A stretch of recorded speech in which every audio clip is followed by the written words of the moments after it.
सातवें घर की बात करें, सातवां घर, सातवां घर बहुत ही इंपॉर्टेंट है। क्यों इंपॉर्टेंट है?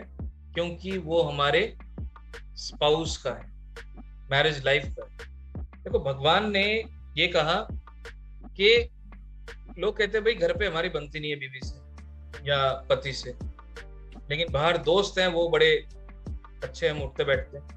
तो भगवान ने सबसे पहले आपको किससे मिलने के लिए सबसे पहले रखा?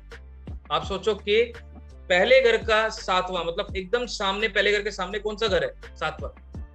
तो अगर किसी जातक ने अपने स्पाउस के साथ ही रिलेशनशिप अच्छा नहीं रखा, मतलब बर्ताव अच्छे नहीं रखे, तो किसी दुनिया के साथ नहीं निभा पाएगा। तो कहने वाली बात है, क्योंकि ईश्वर ने बोला सबसे पहले निभाना ही इसी के साथ है, आप, है ना।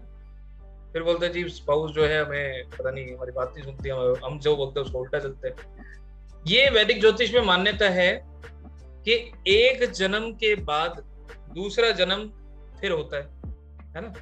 कई रिलीजन ये मानते नहीं है, लेकिन हम जो हिंदुइज्म में ये चीज मानते हैं कि जन्म पे जन्म होते हैं। तो कहीं ना कहीं ये भी कहीं ना कहीं लिखा हुआ है कि आज आपका लगन मान लो कि टॉरस है, तो पिछले जन्म में आप स्कॉर्पियो थे, मतलब ठीक सातवां, ठीक है। तो आपका बिहेवियर, मतलब आपने जैसे बिहेव किया वैसे ही इस बार आपको अपना स्पाउस मिला, ढहले पे ढहला, ठीक है। मतलब पिछले जन्म में आप जैसे थे तो उसी का फल देने के लिए सामने आपके स्पाउस आ चुके हैं।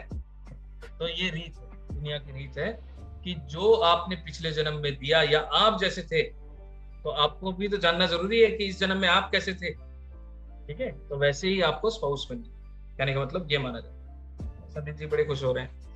तो सातवां घर स्पाउस का है, तो ईश्वर ने कहा सबसे पहले आपको इसी से मिलाना है या इसी से संबंध अच्छे रखने हैं, बर्ताव अच्छे रखने हैं, क्योंकि सातवां घर भी है ना। तो इसलिए सातवें घर को हम बहुत इंपॉर्टेंस देते हैं। सातवां घर अगर बिगड़ा तो कहीं ना कहीं लगन भी बिगड़ा, है ना। अगर बीवी ने बोल लिया भाई आज आपको खाना नहीं मिलेगा, तो आपका दिमाग तो पहले से ही खराब हो गया, अब तो क्या होगा घर जाके, है ना। तो लगन क्या है? दिमाग, पहला घर। तो अगर सातवें घर से जो भी इंस्ट्रक्शन आ रहे हैं तो जाके इम्पैक्ट कहाँ करेगा? पहले घर पे करता। तो इसका मतलब first and seven are very much connected. जब भी हम प्रेडिक्शन करेंगे 1 और 7 को लेकर चलेंगे, क्योंकि उन दोनों का कनेक्शन चाहकर भी हम हटा नहीं सकते, ठीक है। तो सातवां घर क्या है? सातवां घर आपकी मैरिज लाइफ है। तो इसका मतलब क्या है? मैरिज लाइफ में अगर कोई भी प्रॉब्लम होगी सबसे पहले दिमाग ही खराब होता है ना। क्यों होता है भाई? वो लगन से कनेक्टेड है ना। वो सबसे पहले असर कहाँ डालेगा? वो पहले घर पे ही डालेगा, उसके ठीक ऑपोजिट में जो है। तो फर्स्ट हाउस का ठीक सातवां, marriage life, business, business partner. सातवां घर अगर हम कहें, सातवां घर देखिए ओपन एनिमी भी कहते हैं। सातवां घर इज ऑल्सो ओपन एनिमी।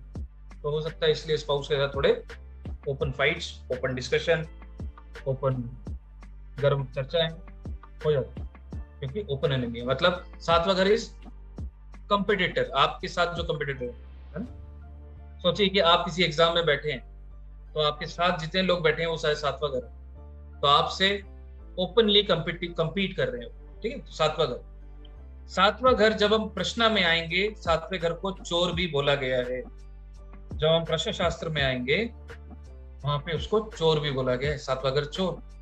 सातवां घर आपका स्पाउस, तो आठवां घर ससुराल पक्ष। अब कोई कहता है जी ससुराल वाले हमें देख नहीं पाते, है ना, ससुराल से नहीं बनता है। इसका मतलब क्या हुआ? कहीं ना कहीं आठवें घर में कोई मेलेफिक बैठ गया। आठवें घर में अगर कोई मेलेफिक बैठ जाए तो ऐसे केस में ससुराल से संबंधों में कमी आएगी, चाहे वो कैसे भी आए। वो हम देखेंगे किस तरह से आ रहा है, कैसे आ रहा है। आठवां घर मुसीबतें हैं। छठा घर रोग है, तो आठवां घर मल्टीपल रोगों का घर है। आठवां घर इंश्योरेंस है। आठवां घर अनएक्सपेक्टेड मनी है।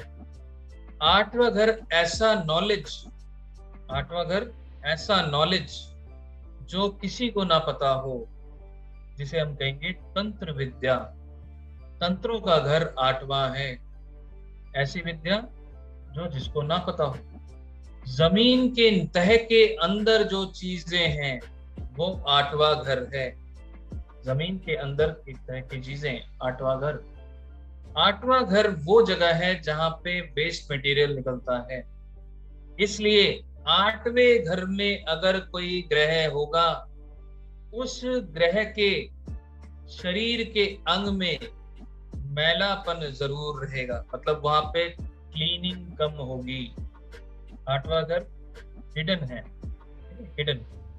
अगर कोई जैसे माइंस का काम करता है तो कहीं ना कहीं 8वां घर उनका जुड़ा हुआ होता है, माइंस मतलब अंडरग्राउंड। 8वां घर डोनेशन को लेना है, मतलब सोचें कि आपको कोई अगर कुछ दे रहा है गिफ्ट, जिसको लेके सबके मुंह में खुशियां, हैप्पीनेस आ जाता है, तो वो है 8वां घर, है ना।